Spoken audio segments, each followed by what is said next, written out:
동남아시아 3개국을 순방 중인 문재인 대통령이 조국 법무부 장관 후보자를 포함해 장관 후보자 6명의 인사청문 보고서를 오는 6일까지 보내달라고 국회에 다시 요청했습니다. 이에 따라 오는 7일부터는 청문회 여부와 상관없이 조국 후보자를 법무부 장관으로 임명할 수 있습니다. 취재기자 연결해 보겠습니다. 신호 기자. 네, 청와대입니다. 네, 문재인 대통령이 국회에 청문 보고서 재송부 요청을 했군요. 네, 문재인 대통령이 조국, 한상혁 후보자 등 인사청문 대상자 6명에 대한 청문 경과보고서 재송부를 국회에 오늘 요청했습니다. 기한은 오늘을 포함해서 나흘, 금요일인 6일까지 보고서를 보내달라는 겁니다. 이 기한이 끝나고 7일부터는 문 대통령이 장관 후보자들을 장관으로 임명할 수 있습니다. 윤도한 국민소통수석 발표 듣겠습니다. 동남아 3개국을 순방 중인 문재인 대통령은 9월 6일 귀국해 이들 후보자들에 대한 임명 여부를 결정할 예정입니다.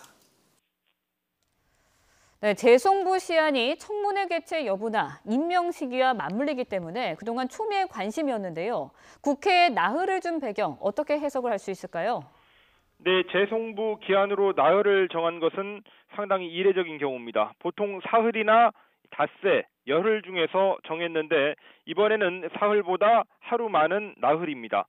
윤도한 수석은 문 대통령 순방 기간이라는 점 때문에 원래는 사흘을 예정했다가 부득불 나흘로 바꿨다고 밝혔습니다. 어차피 대통령이 귀국해서 청와대에 도착하면 저녁이고 이 최종 결정도 그때부터 하기 때문에 6일을 포함한 나흘을 국회에 준 것이라고 설명했습니다. 네, 그렇다면 6일 전까지 여야가 합의를 해서 조국 후보자에 대한 청문회를 열 가능성도 배제할 수 없는 상황인데요. 여기에 대해서 청와대 입장이 나온 게 있습니까?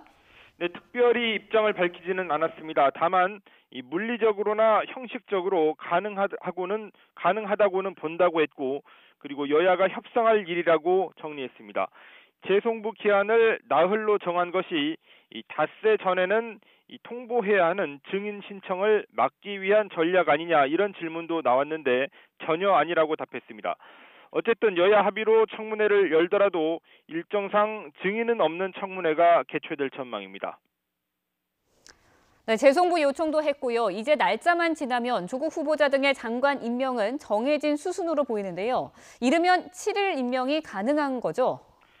네, 그렇습니다. 청와대는 어제 조국 후보자가 언론에서 그동안 제기했던 의혹을 해명할 기회도 없었는데 어제 충실하게 답변했다고 판단하고 있습니다.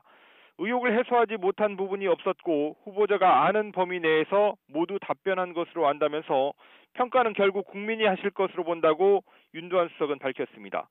청와대 내부에서는 어제 기자간담회가 이 조국 후보자에 대한 여론의 흐름에 긍정적인 영향을 줄 것으로 기대하고 있습니다.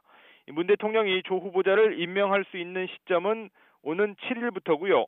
그날이 토요일이고 통상 토요일에 주요 발표를 하지 않았던 점으로 미뤄볼 때 다음 주가 시작되는 8일 또는 9일에 임명 발표할 가능성도 있습니다. 지금까지 청와대에서 YTN 신호입니다.